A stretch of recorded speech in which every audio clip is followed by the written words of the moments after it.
And for that, we have Sara García. She's the head of talent in cybersecurity at INCIBE. Let's have a round of applause for her. Thank you, Monica, and thank you all for being part of this ENISA event. I would like to say hi to the people following from home. Welcome. My name is Sara García, and I am the person in charge of the talent at INCIBE. And I would like to talk about the talent diagnostic report, the talent analysis that we are doing for cybersecurity, so that you can know what we are doing and what the next steps are. We have been talking, and we'll continue to talk about the challenges that we have ahead of us, especially now with the pandemic. We see how the companies are having a series of challenges which are important with digitalization, the new threats, the cloud, and what have you, and they have a number of challenges. So this will require for more talent. We have mentioned this in the morning, and we see how we need new professionals with new skills, new features that can provide a solution to all the challenges that the companies must face.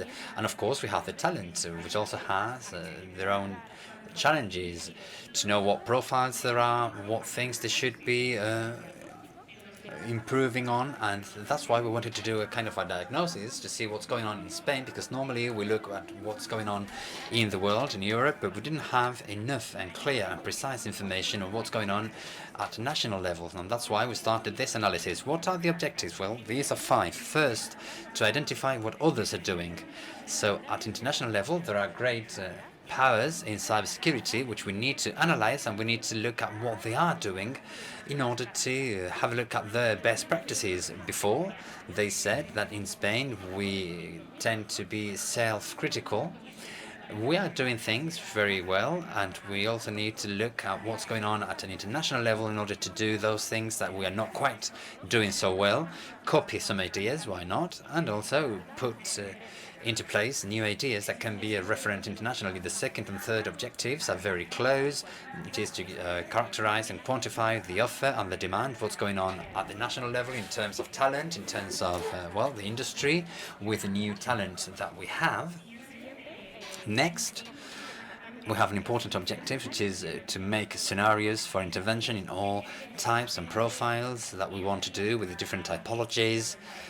Something that we heard at the table on the forum. We see that there are very many different profiles, and let's see what we need to do, and to have an ultimate goal that is agreed with the whole sector.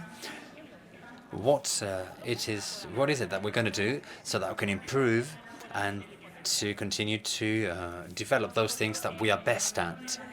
Our objective was not to do a report for INCIBE and by INCIBE, but rather wanted the whole value chain to cooperate, from public administrations to the private companies, SMEs, professionals, independent professionals, etc., and the whole research and development and innovation. We believe that it is fundamental to have the vision of all of them in order to put a solution to all the problems that we're finding. What are the stages of the work that we are developing? This analysis was launched at the beginning of the year, about 9 months ago. And the first stage was to characterize the industry a little bit from the point of view of the talent. So in other words, what do we have in the industry in order to know what needs there are in terms of talent? The following stage was to make a diagnosis of the offered for talent in Spain. And we are looking at the education at all levels of that talent, what needs there are, how it is perceived from the outside. Because sometimes the cybersecurity industry, well, has clear objectives or a clear path, but sometimes this path is not seen as clearly from outside. If you want to work on this, there is also a diagnosis of the demand, what the industry is requiring, what profiles there are, how, etc., how they have to be developed. What we talked about, international initiatives. We have seen what the big powers internationally are doing in terms of talent and cybersecurity, and what things we can look at and copy. And finally, we are working very closely with the National Forum that we have heard about, and also with the ENISA, the European Cybersecurity Agency, in establishing a framework at a European level in order to establish those cybersecurity profiles so that we all speak the same language. In order to do this, we would like to highlight the fieldwork that we have done as part of this study. Much of this has already been completed, and we have used two techniques. One, on the one hand, qualitative, and on the other hand, quantitative techniques, because we want this report to be for everyone. We want it to be solid and to be assessed. So we have done a thorough research of what there was available nationally and internationally. We have sent questionnaires in order to know what's going on, what the impressions there are. And we also wanted to get into detail through different qualitative interviews. We have interviewed more than 30 entities in order to know what the problems they found when it came to finding talent. We have created focus groups on issues that we thought were more interesting, such as how to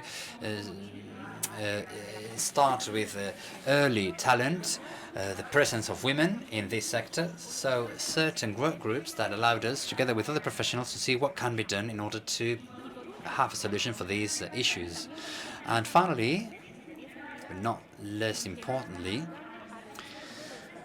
we have worked with different institutions in revising and reviewing this process. Again, we don't want this to be only for INCIBE. We want it to be part of industry, of the challenge, of the chain of research, R&D, and I. And these are the people in charge of reviewing these.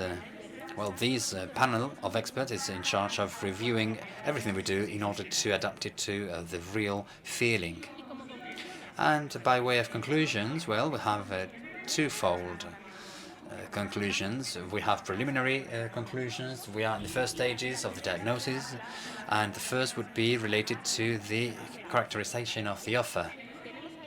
Here we have the need to improve the quality and the quantity of the offer, not only because the professionals are bad, not at all, but it is true that we need more, and we need for those who join the industry to be better trained and to have high quality and to be able to give a reply and an answer to all the issues that we are seeing. Obviously, we need to do training itineraries. We are working this at the International Forum. We are often asked at INCIBE by people or youth who want to start something related to cybersecurity, and they said, so what now? What should I study? Where should I study? What path should I follow? So we need to be clearer, not to lose these talents that are coming. Official training as the basis, of course, but we have detected that this is a little bit far from what the industry is demanding. So it is important to do short-term, medium-term, and long-term actions. These are already taking place, as Elena Matillas mentioned. We are trying to bring together the training to the actual industry needs, but we need to continue to work so that what comes from the academy is actually valid for the cybersecurity industry. Vocational training, this is really important. This is not very well known. Recently, we have published specialization courses in cybersecurity, in OT and ET. We need to continue to work with the education organizations and actors in order to give a response to these needs. Teacher training, none of this would be possible unless we train those teachers who will train the professions of the future. These need to be qualified teachers, because otherwise we would be leaving in the hand of professionals without the right knowledge, that talent in cybersecurity. Certificates. It is important in our sectors. We've seen this before. Many people are self-taught because what we learned at a given point in time at university or during a vocational training is obsolete the following date. So we need to continue to train. This is fundamental. But also, and always as a complement, we need to increase vocation and talent among the different students. We cannot be there once the people have already made a decision. We have to be there before.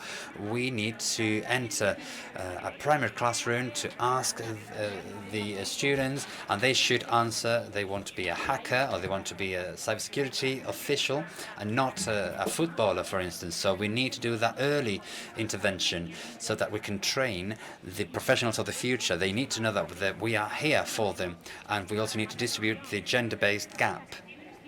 We will see this in a couple of days as part of Mujeres Ciber, but it is important to attract more women to this sector. And on the other hand, we have the characterization of the demand with the preliminary conclusions, and what we see here is that we we see that there is a misalignment between the offer and the demand and the needs of the businesses. Businesses see that they have certain needs, and for one reason or another, they are not in line with what is taught at the schools. Obviously, we need more practice. Obviously, we do need theory. We need the basis, the fundamentals, but it is also important and necessary to do more practice so that when those professionals, for those talent, come to the market, they already have those practical knowledge that we so much demand. Taxonomy. So what are the profiles that we need? Let's all speak the same language. If we do an analysis on any hiring platform, we see that it is really difficult for people to find and to cover those posts in cybersecurity, and it's also complicated to know that there are two different positions that will be doing the same thing. So we all need to speak the same language so that we are understood at the other end, and so that we can have more demand for our work. Something which is worrying is the talent leaving and walking out. We talk about salaries as one of the main reasons. People say that salaries, generally speaking, are not good enough, and other people say that there are cases where